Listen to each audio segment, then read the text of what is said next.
Listening to Our Daily Show with CJ Nasello on RiverBender.com. The desert on a horse with no name. It felt good to be out of the rain. In the desert, you can't remember your name. Welcome back, 917. No one. Boy, you guys should have seen the basement a couple of minutes ago. Welcome back to Our Daily Show on the 17th day of August, a year and a day of this show, and always a great opportunity for us to raise awareness to some awesome organizations around town like Sacred Spaces of Care. Sydney Sinks reporting on this the other day. Megan Tyler, the executive director, hanging out with me. How are we doing? Doing well. You know, with that being said, take us through this. So how did Sacred Spaces of Care, how did that really start? Was this something you always wanted to do? Probably within the last, I would say, maybe 3 to 4 years. It was definitely kind of a vision that came about and kind of slowly evolved, and different people speaking into it and kind of looking at the community and just trying to identify. I knew I wanted to go this route, but I wanted to be intentional about it and try to just find gaps that we could actually fill instead of kind of duplicating what's already there and that type of thing. So. Well, and you make a great point with that, because I think so many times when people have great ideas and missions, and I will never, ever take anything away from those, right. I think that we try to do the same thing that somebody's already doing. So why don't we find a way to, kind of aid that, aid what they're doing, or try to find a way to pull everybody together? And Right. is that kind of what you guys are doing? Yeah, I kind of describe our organization as a connector because we're not providing services for the most part. We're really just here to try to connect people to whatever is already existing. And the thing about mental health and substance treatment and things like that is that it's very difficult to navigate. Even for those of us who maybe have access to resources, it's still difficult because until you're in that situation and you have to kind of learn those systems and processes and make the phone calls and do the paperwork, all those types of things. And then when you have an individual who's in crisis trying to do that. And so our organization was trying to fill the gap of we're not providing, but there's so many things that are available. How do we increase awareness? How do we make people know what's available to them? So, well, it's a great point, because someone that's been in crisis, I mean, it's devastating because you're going through this, and this, for me was years ago, but I mean, you're trying to find places to go, right. who's going to take me, Absolutely. who would, what's the wait list. Right. And just that, I mean, that uncertainty. Yeah. And just feeling like you're not alone in that moment. Yeah. Because I tell people all the time, like, I'm not a miracle worker. I don't have any more power than you do. I have to make the same phone calls, or the same barriers are kind of there. But if we can try to reduce them even somewhat, and then just like walk alongside you while you're in that process, is what we try to do. Was there a hurdle or a story that you had that kind of led you to, having this structure for your organization? Was there a personal, and I'm not trying to pry or anything. I'm fine. I'm very transparent about sharing anyway. I've had my own like struggles in the past related to mental health and even some substance stuff. And then I've had, obviously the thing about it is it's hard to find someone that hasn't been touched by it, because if it's not you personally, you have a family member or someone that you love or have been connected to. And so, there are also other individuals that kind of I walked alongside that process with, and then other families that I was trying to help do that. And I'm just like, wow, this is extremely complicated and people need help doing this. So that's kind of where it led. And now, with that being said, when did the organization officially launch? So we incorporated in February of this year. Wow. Yeah, so it moved very quickly. I kind of had the vision, had brought a lot of people alongside that. My board of directors is a great team who a lot of them have a diverse background, but a few therapists and things like that kind of have spoken into it.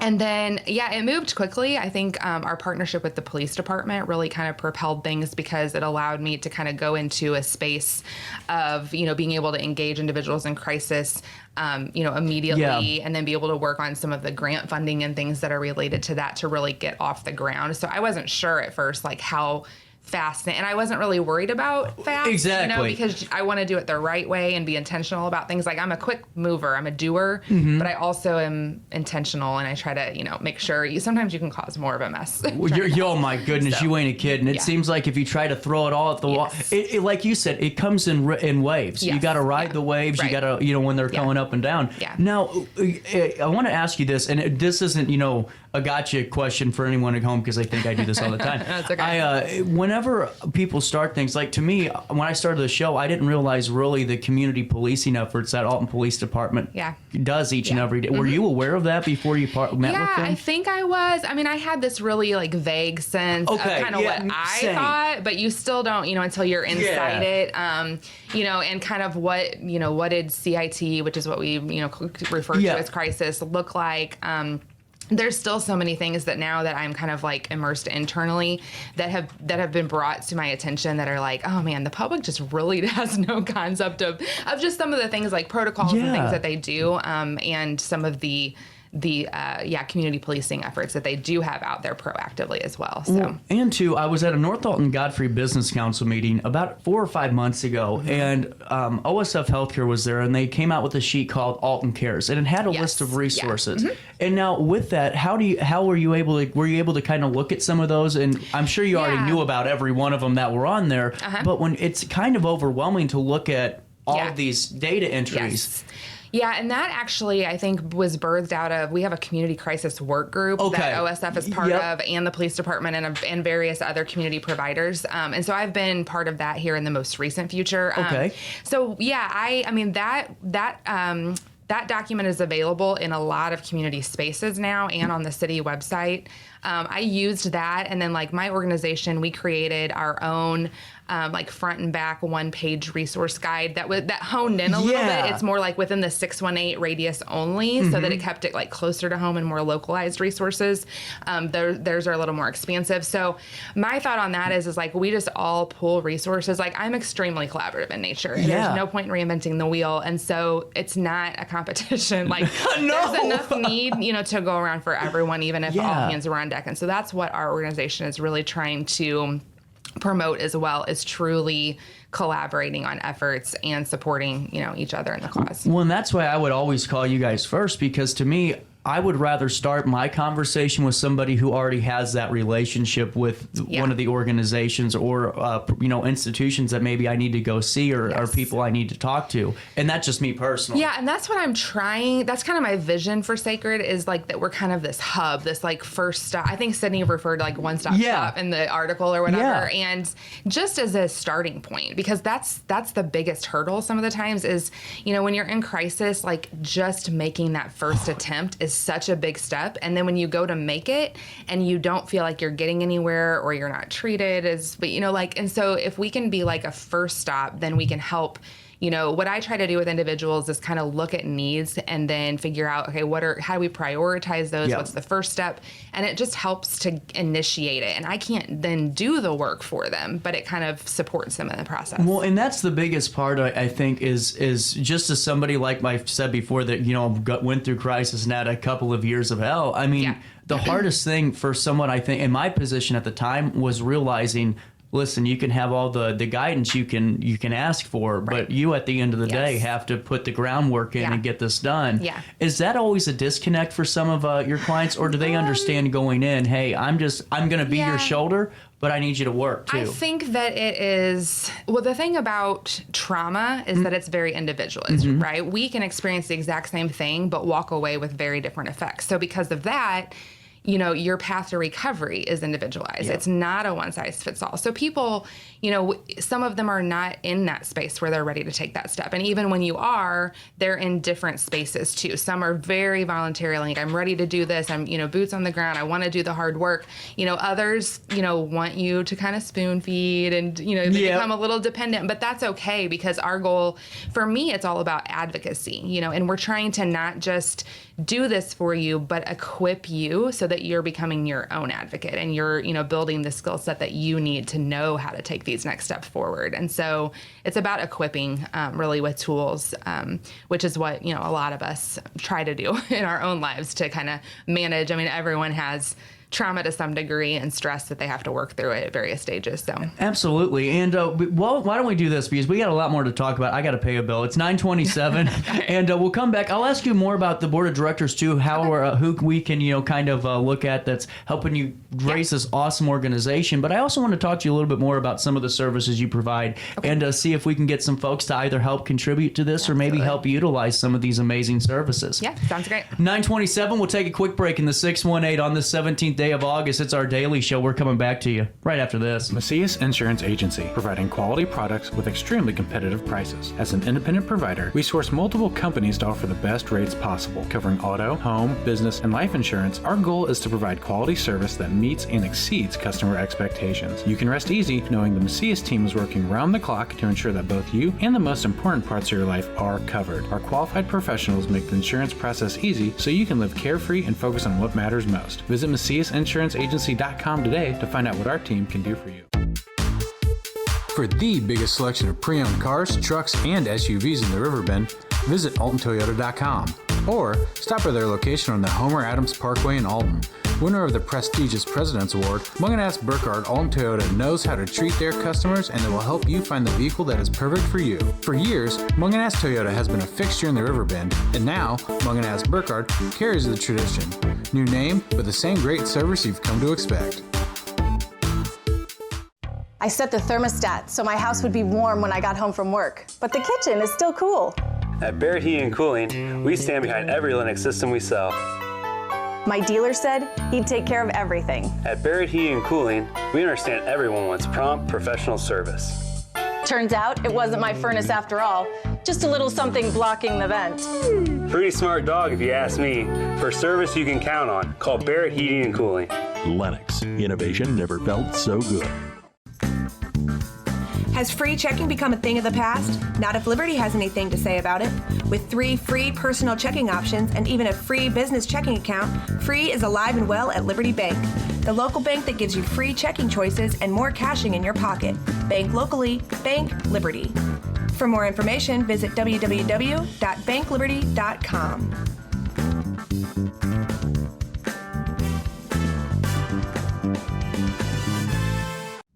You're listening to Our Daily Show with CJ Nasello on RiverBender.com.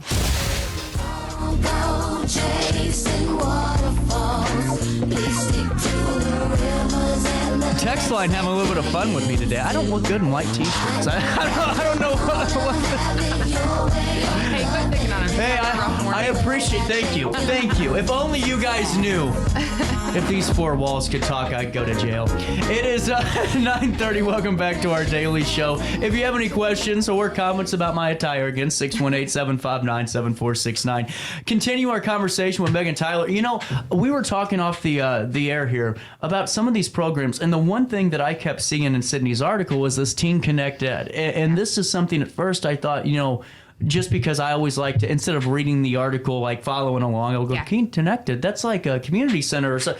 Right. Well, and so my perception of it started off as, well, this is a gathering spot, for teenagers to come, but it's a little bit more advanced than that and more in depth, right? Yeah, and it's really similar to what we're kind of doing with the larger umbrella of Sacred. People ask me, like, what is Sacred Spaces? And for me, Spaces is not a physical space. It's creating those spaces. And so that's really what Teen Connect Ed is going to be about also.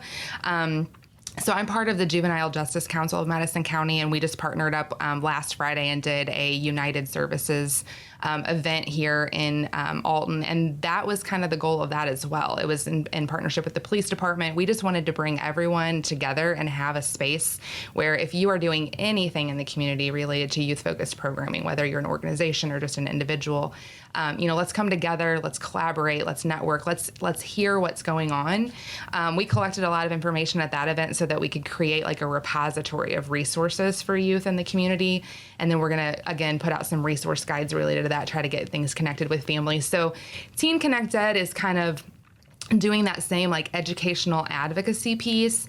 We are planning to utilize a lot of social media for like mental health. That's very teen focused. Hopefully the idea in the future is that it's like by teens for teens, like they're creating the content. It's very relevant. I mean, they don't want to watch 40-year-old social media content. So, but so that's kind of it. It's more that education advocacy. It's not necessarily a group or a club or a space. That's really great, though. Yeah. And too, were you surprised at some of the, kind of the feedback you were getting when you guys asked the questions? What are some of the problems that we're facing? What are some of the needs that some of these teenagers need or some of our youth need? And that stuff has kind of happened informally so far, and that's what we wanted to do with this too. Yeah. Is give an intentional. Remember, I'm back to my intentionality. So that's actually a next step. So this very first event was just like, hey, let's come together. Let's invite everyone. I was like over the moon with the turnout. I think we had 50 plus people, lots of organizations represented.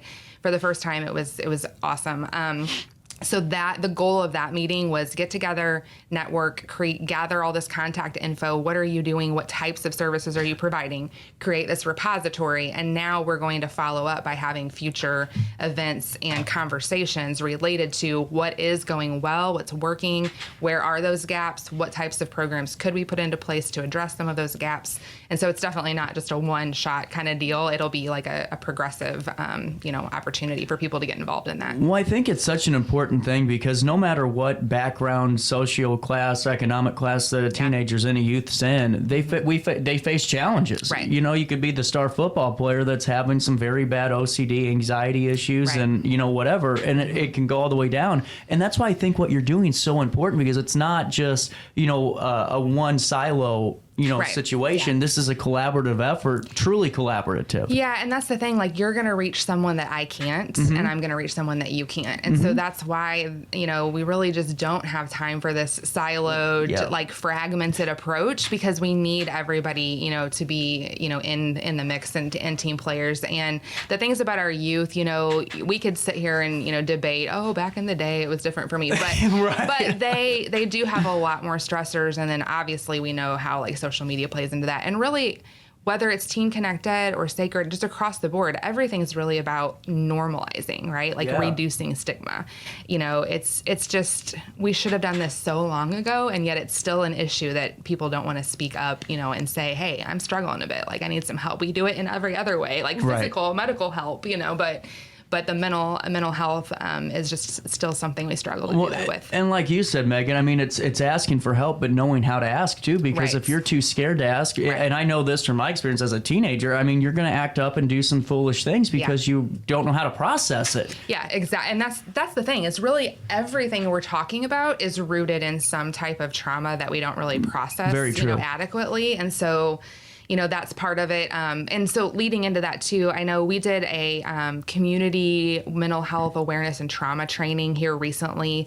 And we're partnering up actually with Hainer Library. Oh, that's great. Friends of the show. They invited us in to do kind of a series and hopefully just a continual basis of trauma training. And the one thing I would say about that is trauma training is beneficial for everyone, whether it's you processing your own or being in a space where you know how to help others. Well, Megan, as a coach, I mean, think about all the opportunities that your guys are going to have with this. I mean, this is groundbreaking for the community. I mean, you guys are bringing this in for free for the public with the library. And I mean, whether you're a parent, a grandparent, a neighbor, I mean, it's so important to know those things because you never know how maybe your action, because I'm sure, and you've experienced this, I can only imagine if you're talking to some folks about this, is you get the older person that goes, well, that, my grandson or, such and such is just so stuck in his ways. He won't talk to anybody. He's so, but to learn those warning signs and address them, I mean, could really help a family. Yeah. And it's very, very difficult to be in that space of you have a loved one who is struggling, especially as a parent, as a grandparent. But honestly, even just as a stranger, the police department gets a lot of calls about, hey, I was just driving by and I saw this person. And it seems like they're really struggling and maybe some substances are involved or it looks like they're having a breakdown or something.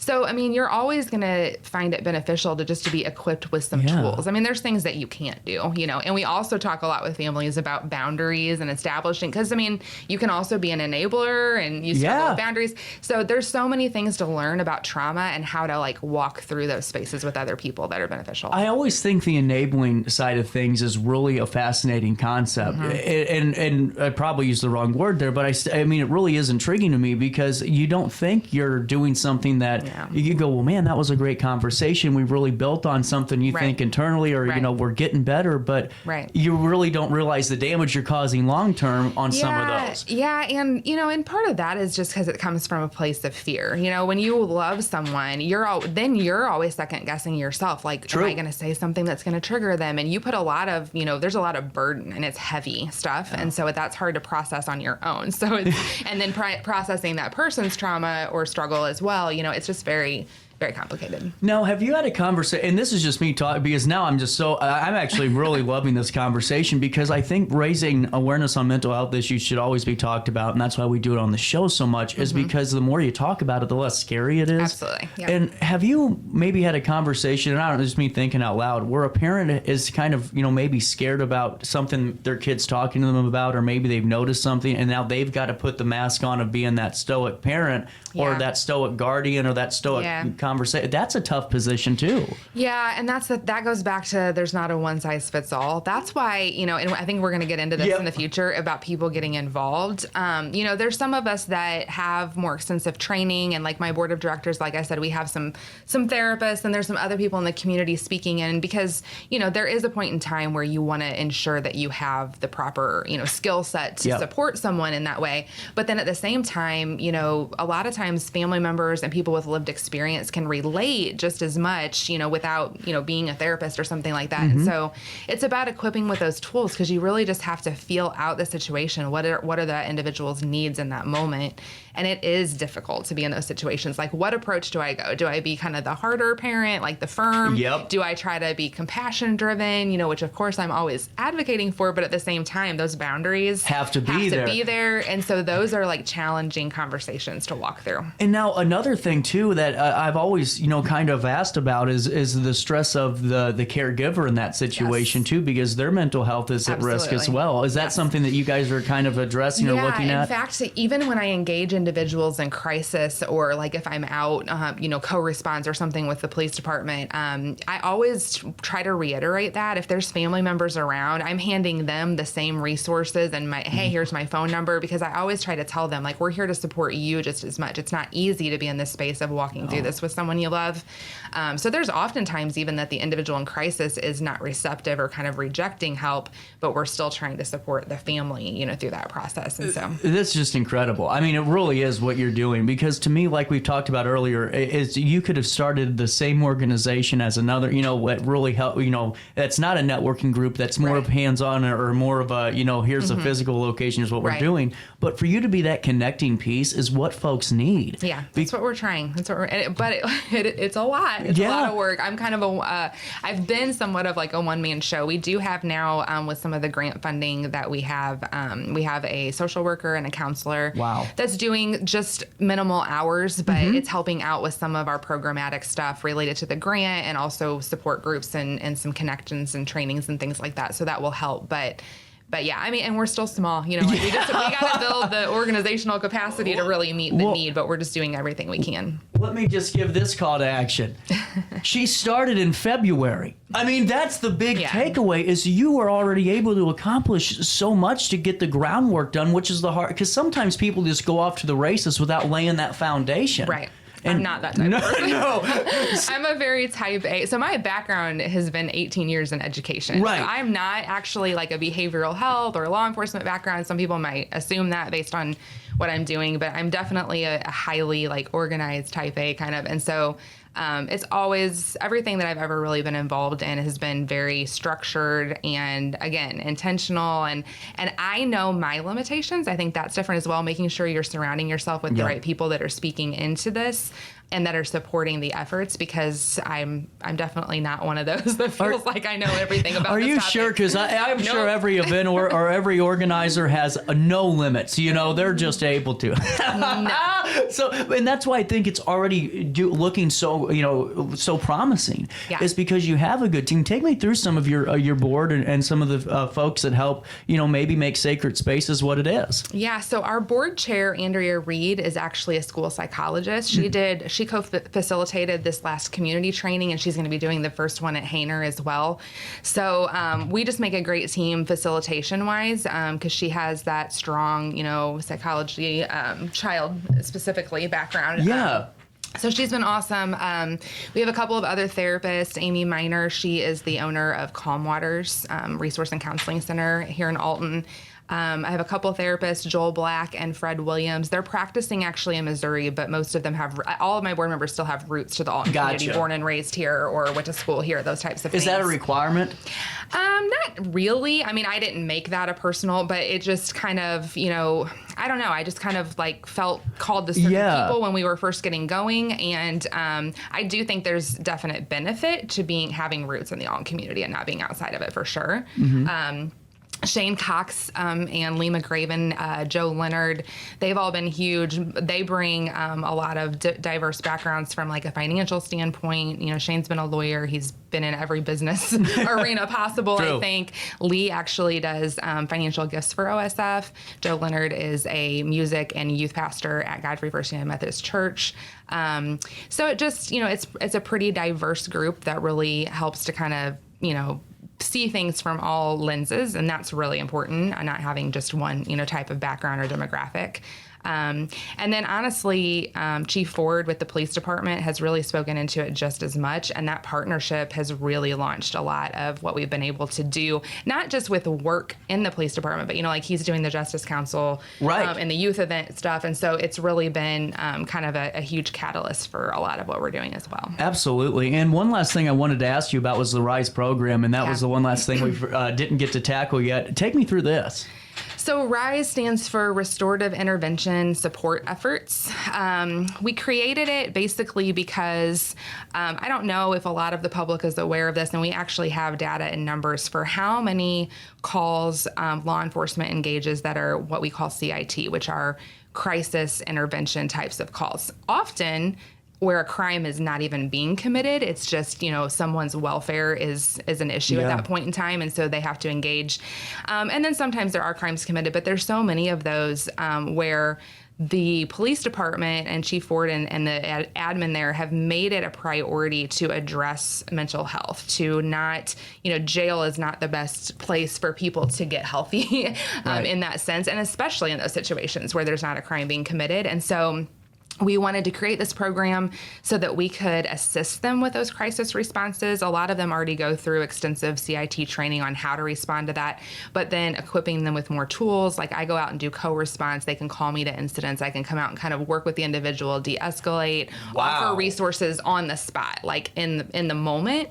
But then also I follow up with individuals that they've engaged. So any officer can refer someone to me, and I will meet up with that individual or make a phone call and say, hey, this is who I am. When I'm out on co-response, it's really nice because I'm not law enforcement. I'm more of like a, there's no consequences with me. My name's Megan. I just try to help get, people services if they're interested. Can you take me through that a little bit more, not to cut you off? So does the officer address them first, or in that situation, are you the first point of contact? No, so we have protocol. Obviously, public safety at the end of the day is still always definitely, for sure. So it really just depends. It depends on the situation. So a lot of times if I'm at the police department, like I do ride-alongs with officers, or they'll swing in and pick me up and I'll go with them and engage. Officer always is in command of the scene. They're the first to engage the individual. But we all are getting to the point where we know each other well enough that we kind of know what, we can anticipate moves. And like I have relationships with the officers now, and they're used to, how do I engage and interact with people? So we're building those trusting relationships. But usually they engage first, and then I will engage as long as it's a safe. Also, if I'm riding along and the scene isn't secured, then I don't engage until after, those types of things. Other times they'll actually be out, and then they'll notify me that they would like assistance with resources, and so then I'll meet them at the scene.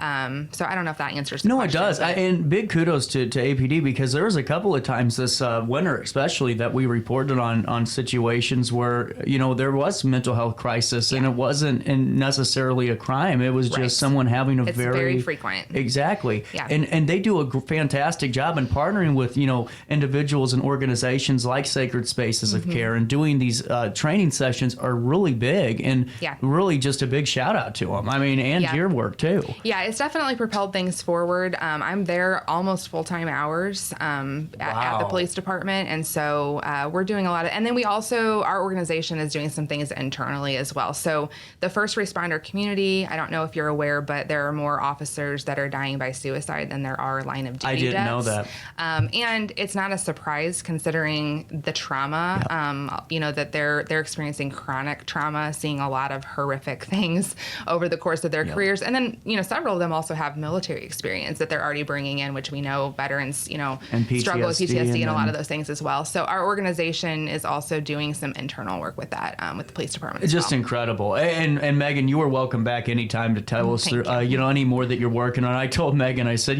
give me 15 minutes of your time. I took 30 minutes of her time. But the reason being is there's so many folks that every day, every minute of the day, as far as I'm concerned, at least once an hour in this community are going through a crisis. Oh, absolutely. I think it's safe to say. I don't know the numbers, but I'll ballpark it. Yep. And to have your organization is at least that first step of knowing, okay, where do we go? What's option A, B, and C? Yes. Well, option A is calling. B and C are let's get you to these programs and let's get you to seen and let's take care of you. Right. And I'm just very excited for the growth of this, and just keep up the fantastic work. Thank you. I appreciate it. And then what's the best way for people to reach out if they want to volunteer and support the mission? So our website is sacredspacesofcare.org. All of the phone numbers that you will find on any of our stuff is my number specifically. Wow. And Hold on. That's kudos to you. Yeah, that's pretty brave. Yeah, I mean, the general public, it's the same phone number that everybody else gets. So, it's all good. And my email, mtyler@sacredspacesofcare.org. And, and we need people. I mean, that's the thing is, there's a lot of support that's needed. And so if you want help and you want assistance for you and your loved one, absolutely reach out. We will do everything that we possibly can.